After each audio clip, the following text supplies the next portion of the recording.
Le mardi 2 avril 2024 à 0h14 heure de Paris, Mercure deviendra rétrograde à 27 degrés Bélier jusqu'au 25 avril lorsqu'il aura atteint 16 degrés Bélier. Sa période d'ombre va durer jusqu'au 13 mai. À quoi pouvons-nous nous attendre? C'est ce que nous allons découvrir ici, aujourd'hui même.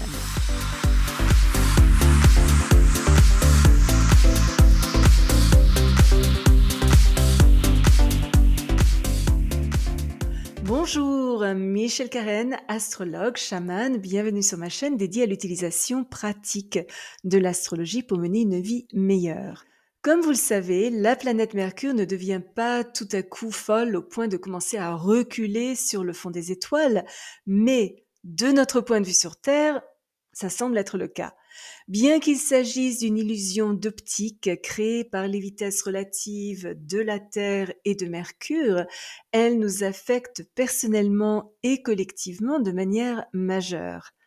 Ça va être la première des 3 périodes rétrogrades de 3 semaines en 2024, toutes en signe de feu réputées pour leur passion et leur intensité. Mercure rétrograde est normalement blâmé pour tout ce qui va mal dans le domaine des communications et généralement avec raison. Les gens changent d'avis, des contrats échouent, des malentendus surviennent, des lettres se perdent, des emails sont effacés avant d'avoir été lus, des documents sont tout à coup introuvables, des rendez-vous sont oubliés, les horaires se mélangent, des clés sont égarées, des vols sont annulés, l'électronique tombe en panne, et j'en passe, et des meilleurs. Mais si vous me connaissez depuis un moment, vous savez à quel point j'aime les périodes rétrogrades de Mercure. Malgré toutes ces situations regrettables, elles apportent aussi beaucoup de surprises passionnantes. Nous nous souvenons de projets qui prenaient la poussière sur une étagère, des personnes dont nous n'avions pas entendu parler depuis longtemps ressurgissent. Nous sommes ramenés dans des endroits que nous avions oubliés. Des objets que nous avions perdus il y a longtemps réapparaissent. Nous terminons des études que nous avions abandonnées et en règle générale, le rythme de notre vie se ralentit, nous invitant à la réflexion et nous permettant de renouer avec des aspects de nous-mêmes que nous avions négligés. Cette rétrogradation particulière en Bélier pourrait entraîner des changements soudains, impulsifs et inattendus dans le cours des affaires mondiales.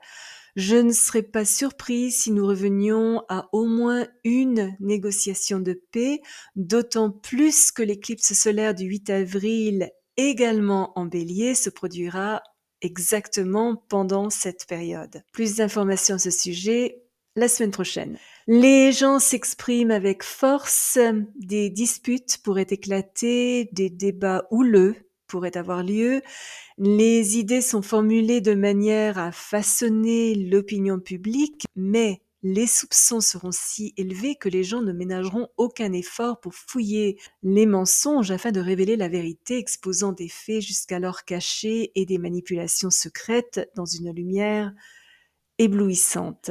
Les pensées pourraient devenir obsessionnelles, les communications intenses, passionnées et abruptes, voire parfois même caustiques et cruelles. Des ultimatums majeurs vont être lancés, des conclusions seront rapidement atteintes, des décisions difficiles seront prises sur le champ.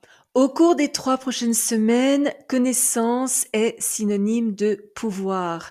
Même si certains de nos plans vont être contrecarrés et certains concepts que nous chérissions remis en question, il est conseillé de ne pas nous déchaîner avant d'avoir toutes les informations nécessaires en main et de bien comprendre la situation dans son ensemble. Restez silencieux, gardez un profil bas, évitez d'énoncer nos opinions avant d'avoir aiguisé notre conscience et acquis une compréhension plus profonde de la situation serait une utilisation sage de cette rétrogradation, mais comme elle se situe en Bélier, ça ne nous sera pas forcément facile.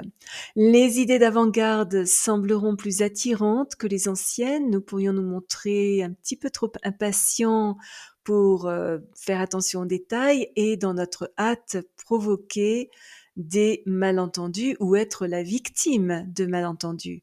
Mais dans l'ensemble, un fort besoin de bouleverser le statu quo et d'avancer impulsivement ouvre la porte à des résolutions inattendues et de puissants nouveaux départs.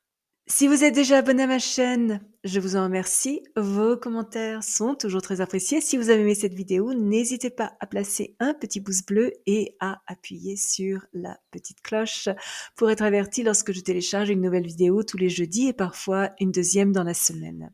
Souvenez-vous comme toujours, choisissez vos batailles, marchez en beauté. Merci de m'avoir accompagné le temps de cette vidéo. À la prochaine!